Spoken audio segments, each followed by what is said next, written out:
let's have a look at what's happening in the world of political campaign advertising.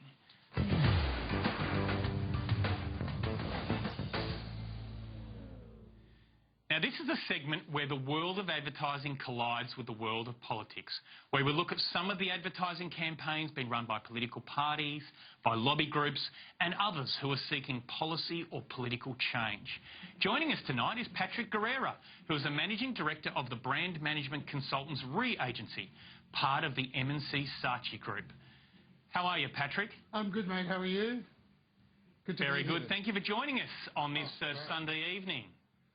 Good. I'm so glad you could be with us. Now, first up tonight, Patrick, we are going to have a look at the Meet with Margarita campaign, which is being run by the union United Voice. Now, United Voice represents liquor, hospitality and miscellaneous workers, including cleaners. The campaign is built around one of its members, Margarita, who is a cleaner in Melbourne and is trying to get a meeting with the Prime Minister to explain how she cannot afford the cut to penalty rates that he is supporting. Let's have a look at the ads that the union is running on social media. Mr. Turnbull, my name is Emmy. Hi, I'm Sally. Hi, I'm Margarita. I work in the hotel industry for 30 years. And I would love to meet Mr. Turnbull because he's cutting off our penalty rate. If you cut the penalty rate Sunday, I will lose 1,200 a year. Housekeepers already work for minimum wage. We live week to week with these pay cuts. It's going to become increasingly hard. So, Patrick, as an advertising executive, what do you make of that political ad being made by a union? Look, mate, there's so much going to this ad. You know, we talk a lot back at the office about being really relevant and being really, really authentic. And I think this ad has heaps of this. It's about real people tugging at the heartstrings, really trying to connect and humanise the issue that the union is trying to put forward. But ultimately, you know, it had a whole lot of levels to this campaign. There was a campaign to raise money to put an ad in the paper. But ultimately, this campaign really hit the mark when Margarita arrived in Canberra last week, which was fascinating when she asked to actually meet the PM and the impact that had across Australia. Yeah, I want to talk that through with you, Patrick, because obviously this Meet Margarita campaign is more than just an advert on YouTube. It's also been used by the union to raise money through a crowdsourcing campaign. I think they raised $20,000, which they then used to take out full-page ads in some of Australia's newspapers.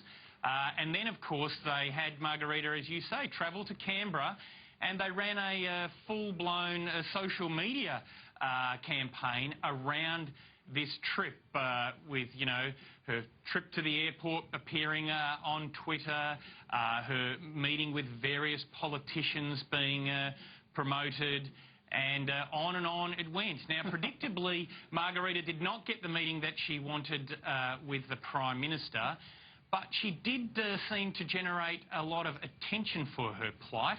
And the Australian newspaper even ran a front-page newspaper story off the following day. So, Patrick, tell us, is this how modern campaigning works? Well, look, I think it's modern campaigning when you don't have a huge multi-million-dollar media spend above the line to push your point.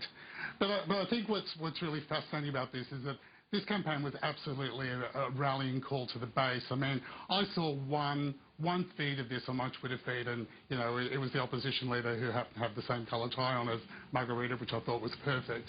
But I think we have to recognise that this was playing to a base. This was driving the energy and commitment of the people who are rallying around this particular issue in a way that has obviously gained force and had a huge impact. Especially when you think that the Australian did hit back and kind of call out that she was from a union.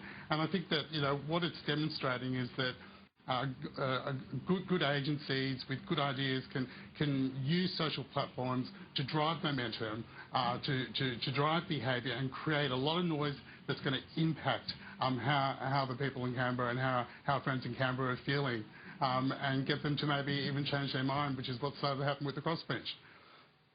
Yeah, it certainly is interesting for a campaign that was based off $20,000 through crowdfunding, together with whatever else the union put in, but I suspect it would not have been a huge amount. They did manage to generate, you know, what, tens, hundreds of thousands of dollars of free media and attention to their cause? I think the last time I looked, mate, it was about $21,000. Look, I think, you know, and I looked at some of the comments from some of the comrades who are commenting on, good on you, Margarita, you know, do it for us, do it for the people. You know, sometimes I'm a little bit cynical. You have to trust that really happened. But I think it's just a beautifully structured social media campaign where there's a lot of talkability and ultimately the impact it had its impact because it landed on the front page of the Aussie, and that's incredible. Yeah, look, I guess I've been around politics long enough to remember the Your Rights at Work campaign, which was run against Work Choices back in 2006-7, which, for goodness me, was now 10 years ago. That campaign was critical in bringing down John Howard. Do you think this campaign, which has all the hallmarks of that former campaign, will be as successful? Like, can you see this one being sustainable all the way through to the next election? Well, look, I think, you know, from working with a whole lot of different clients here in Australia, Australians are feeling uncertain about so many issues in society at the moment. And, you know, they're questioning a whole lot of different types of institutions from you know, the banks that we'll go on to talk about later, to the government, to the things that, you know, they've always felt certain about. Whether this issue has that amount of strength and that longevity, we'll wait and see. But I think it's definitely hit the mark, and it's caused some trembles down in Canberra. Well, look, the next ad I want us to have a look at, Patrick, is the ad that the Liberal Party put out on social media, I think partly in response to the Meet Margarita campaign, but certainly trying to have an attack on Labor for its links to the unions. Let's have a look at the ad and then we'll get your feedback, Patrick. Thanks. Yeah, I believe in the rule of law where the law is fair, when the law is right, but when it's unjust.